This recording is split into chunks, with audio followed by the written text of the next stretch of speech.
Las Vegas than I do in Miami, which is good, because if I win the caucus by like 10 or 15 votes, you'll know why, right? You know, it's much more than that, but I don't want to assume I have all of the votes, you see what I'm saying? But I really want to thank you for coming out to me today. It's exciting to be back here. It's great to be here. Tomorrow night we're going to have a debate. Yeah, they don't score the debates, but I always feel good about it. And it's interesting. Look, there will be differences between the candidates, and we're going to talk about those differences, but I still remain very proud of the field of people we have running. Very strong candidates. The way I view it is we're going to have 9 people on that stage and a few others in the earlier debate. Not a single one of them is a socialist. We're going to have 9 people on that stage and another 3 or 4 earlier. Not a single one of them is being investigated by the FBI. So I think we're off to a really good start compared to the other side. And I think the American people are ready for a dramatic change because they know the last 7 years has been a total and epic disaster for our country. I don't pay a lot of attention to polls, but one really caught my mind the other day. Okay? It's a poll of millennials. Millennials are young Americans that are born after the year 2000. There's apparently 3 or 4 here tonight. You know what the poll said? It said over 50% of them believe the American dream is dead. That should shock us. Actually, it shouldn't, because times are tough and people are hurting. But you know what that means? You know what it means if our youngest Americans, the future of our country, believe that the American dream is dead? It means our identity as a people is at stake. The American dream is what makes us different. Every country in the world has rich people. And we celebrate success in America. We don't demonize people that have been financially successful. We hold them up as an example of what you too can achieve through hard work and perseverance. But the American dream has nothing to do with how much money you make. The American dream is about achieving happiness through hard work and perseverance, about the ability to do the things my parents were able to do. In fact, what my parents were able to do in this very city, not far from where I'm standing here now. They were never rich people. They were never famous. My father was a bartender. He worked banquets at Sam's Town. You know Sam's Town? And my mother was a maid at the Imperial Palace. And if you know anything about being a bartender and a maid, you know those are good jobs, but you're not going to get rich at them. Unless you take $20 in tips and gamble it on the right number afterwards and hit it. But my point is, they were happy. They were successful people because they owned a home in a safe and stable neighborhood. Ultimately, they retired with dignity, and they left all 4 of their children better off than themselves. That is the real American dream, and it makes us different than the rest of the world. Because in most countries on earth, you can only go as far as your parents went. You can't be anything but what they were. Imagine living in a society where your future is decided for you by what your parents did. And you were told no matter how hard you worked, or how long you sacrificed, or how long you were willing to persevere, you could never be anything more than they were. Well, that is how most people that have ever lived have had to live. But this country's been so different. And we are losing that American dream in many respects because of the decisions being made by politicians in Washington, D.C. across the political spectrum. Thank you very much. Decisions that make us, for example, globally uncompetitive. The president just signed this unfunny joke of a climate deal. Let me tell you what this deal does. Number one, he says we're going to cut emissions to a certain level, but he won't tell anybody how. Which just tells you we're going to head to more of the big government policies that have already made energy more expensive and life in America more expensive. Here's the most outrageous part of it that should really bother you. You, the American taxpayer, are going to have to come up with more tax money, billions of dollars, to send to other countries to help them comply with the deal. Developing countries. Well, China considers themselves to be a developing country.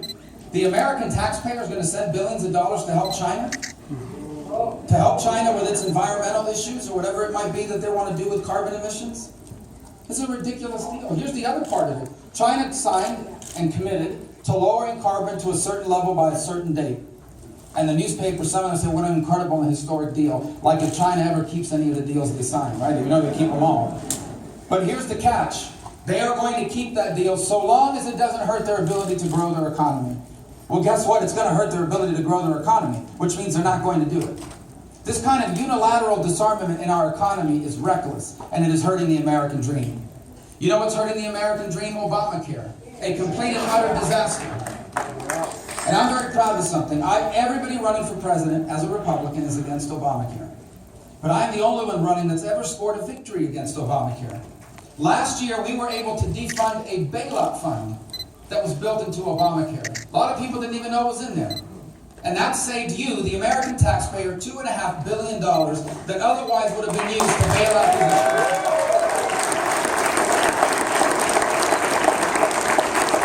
We're going to do it again this year, but ultimately the best way to get rid of it is to repeal and replace Obamacare in its entirety. And if it wasn't enough to have the American dream in trouble, our people feel as insecure as they ever have. And there are a lot of reasons to feel insecure. The world has grown increasingly dangerous. You have a radical lunatic in North Korea who governs that country and happens to possess dozens of nuclear weapons. The Chinese are undergoing the most rapid military expansion in human history. Russia, under Vladimir Putin, is sowing instability in Europe and increasingly in the Middle East. A radical Shia cleric in Iran is about to receive $150 billion of sanctions relief, which they're not going to spend on building hospitals and roads and bridges. You know what he's going to spend it on? What they've always spent it on. Sponsoring terrorism, and ultimately to build a long-range missile that can reach the United States, and then buy or build a nuclear warhead to put on that missile and hold us hostage. These are all incredible threats to our national security. And on top of that, we face the growing rise of radical jihadists, of radical Islamist jihadists, particularly in the case of ISIS. An apocalyptic group, not just a radical jihadist group, an apocalyptic group, who recruits people to their cause by telling them that you will be joining the army that is going to trigger the final Armageddon in the city of Dabiq in northern Syria. That's how they recruit people. Why is it important to know they're apocalyptic? Because you immediately realize they're not going to go out of business on their own. And they're not going to turn into stockbrokers. And they're not doing this because they're disgruntled, or disenchanted, or disaffected, or unemployed. They are doing this because they are radical jihadists. And they have to be confronted and defeated. And that's why we need to have the strongest military in the world. So we can confront any enemy, anywhere, at any time that threatens our national security. And instead, we are in the midst of the most dramatic defense cuts in a generation. Cuts that will leave us with the oldest Air Force we have ever had, and the smallest and oldest Navy we have had in over 100 years. It makes no sense to anyone that at a time when the world is growing more dangerous, our military is growing weaker. Now today, a new report comes out that when people are allowed into the United States, they are not allowed to look at their social media profiles to see what they've been posting on Facebook and Twitter. Yeah. I won't even hire anyone whose social media we don't look at. Imagine letting people into the country without at least looking at their social media, which happens to be where people pledge allegiance to ISIS. Or the fact that on this very day, today, some guy in Maryland was arrested for having pledged, not just pledged to ISIS, but receiving material support from abroad in an effort to carry out plots here at home. The threat we face is significant. It is different than any other threat we've ever faced. They aren't just sending people here from abroad, they are radicalizing Americans. One of the two killers in San Bernardino was an American citizen, born and raised in this country, a health inspector with a newborn child, and all of a sudden left all that behind, became radicalized, and murdered 14 Americans and wounded 20 others. This is a real threat. And so last Sunday, the president spoke to the nation in an effort to calm us and make us feel more comfortable. I swear to you, I wish he hadn't spoken at all. Because what he basically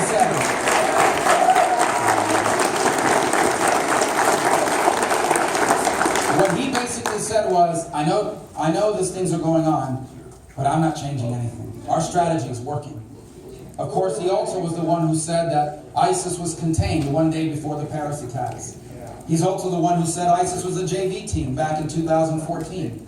Even as I and others were warning, they were not a JV team.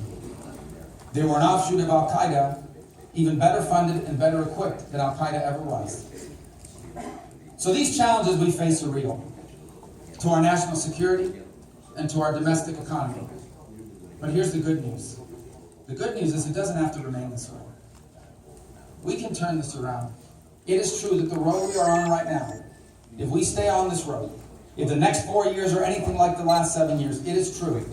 Our children will be the first Americans ever left by their parents worse off than themselves. But it doesn't have to be that way.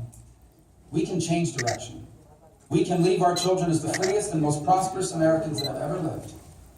But we have to act now, with a sense of purpose and with urgency. When I first got into this race, a lot of the people in Washington, the same people that told me not to run for the Senate in 2009, a lot of the same people came out and said, you know, you need to wait in line, it's not your turn. And I wonder, wait for what? What are we waiting for?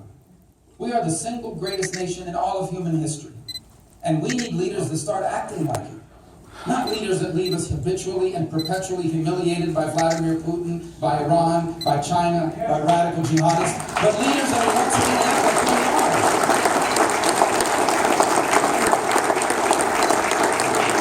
are. We need leaders that stop trying to make us more like other countries and stop acting like America again.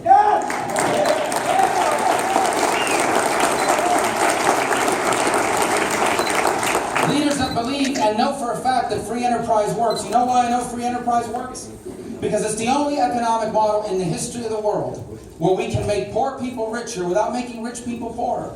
It's the only economic model. It's the only economic model where you start out in life does not determine where you wind up. Where you are judged by your merit and your talent and your work, not where you began.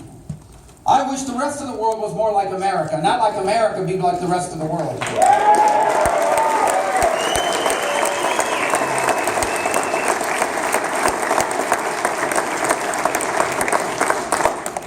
We have been blessed, every single one of us. What an extraordinary blessing it is to have been born, in my case, born and raised a citizen of the greatest nation in the history of all mankind.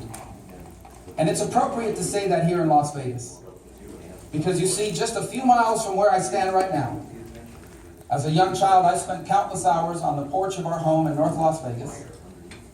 To be precise, 3104 East Lava Avenue, Las Vegas, Nevada, 89101. I pity the person that lives there now. I used to sit on the porch with my grandfather. He would smoke 3 cigars a day, lived to be 84. And we would talk about all sorts of things. About what it was like for him growing up, about baseball, he loved baseball, about history. But interwoven in all of the things we talked about was a very precise message, and here's what it was. You're going to get a chance to do all kinds of things I never did. You're going to have an opportunity to go as far as your talent and your work will take you. Because you're an American, born and raised in the most exceptional society in the history of all mankind. It reminds all of us how blessed we've been. We are all the beneficiaries of the extraordinary American dream. Who among us is not but a generation or two removed from someone who made our future the purpose of their lives? Who among us is not a generation or two removed from someone who made our lives the very reason why they sacrificed and worked hard and gave it up? Maybe that was what your grandparents did for your parents. Maybe that's what your parents did for you. Or maybe it's you doing it for your children now. Whether or not we remain a special country will largely be determined by whether we are a country where that is still possible. Whether we are still a country where hard work and perseverance and talent and merit, that is what moves you ahead, not political connections, or not what your family did before you. And so in the end, this election is not just a choice between Republicans and Democrats, or between names on a ballot. This election is a generational choice about our identity as a nation and as a people. And if we are willing to do what needs to be done in this election, our nation won't just be great, it can be greater than it's ever been. The American dream won't just survive, it'll reach more people. It'll change more lives than ever before. And the 21st century doesn't have to be just as good as the 20th century. It can be better. It can be a new American century. That is fully within our reach. But only if we act now. And that's why I chose to run for president. That's why I ignored the voices in the Republican establishment in 2009 when they told me it wasn't my turn to run for the Senate. And that's why I ignored them now when they said it wasn't my turn to run for president. Because for those of us who want this nation to be greater than it's ever been, it is our turn. The time for us to act is now. For what we have before us is the opportunity to be the authors of the most extraordinary chapter in the amazing story of America. And that's why I hope that I can earn your vote in these caucuses, so that together you and I